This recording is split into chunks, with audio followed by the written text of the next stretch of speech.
Insight news 14ಗೆ ಸ್ವಾಗತ. GP Ramachandra Rao ಅಮಾನತು. ನಮಸ್ಕಾರ.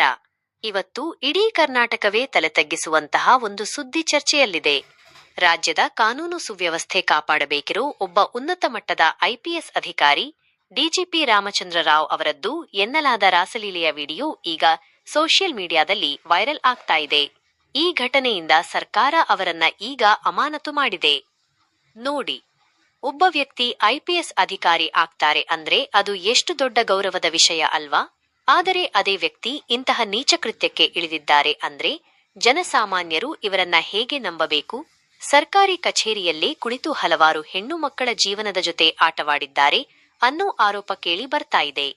ಸಂವಿಧಾನ ಕಾನೂನು ಅಂತ ನಂಬಿರೋ ಈ ದೇಶದಲ್ಲಿ ರಕ್ಷಕನೇ ಭಕ್ಷಕನಾದ್ರೆ ನಮ್ಮ ನಾಡು ಯಾವ ಕಡೆ ಸಾಗ್ತಾ ಇದೆ ಅನ್ನೋ ಆತಂಕ ಕಾಡ್ತಿದೆ.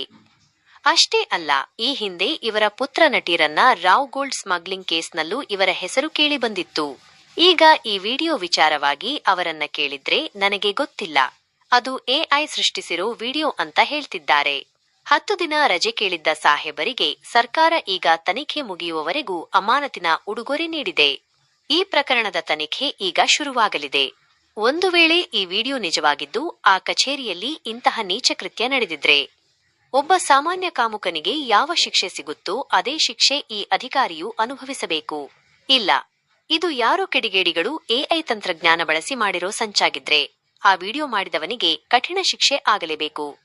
ಪಾರದರ್ಶಕ ತನಿಖೆಯಾಗಲಿ, ಸತ್ಯ ಹೊರಬರಲಿ ಅನ್ನೋದೇ ನಮ್ಮ ಆಶಯ. ಮತ್ತೆ ಸಿಗೋಣ ಮುಂದಿನ ಸುದ್ದಿಯಲ್ಲಿ. ಅಲ್ಲಿಯವರೆಗೆ ನಮಸ್ಕಾರ.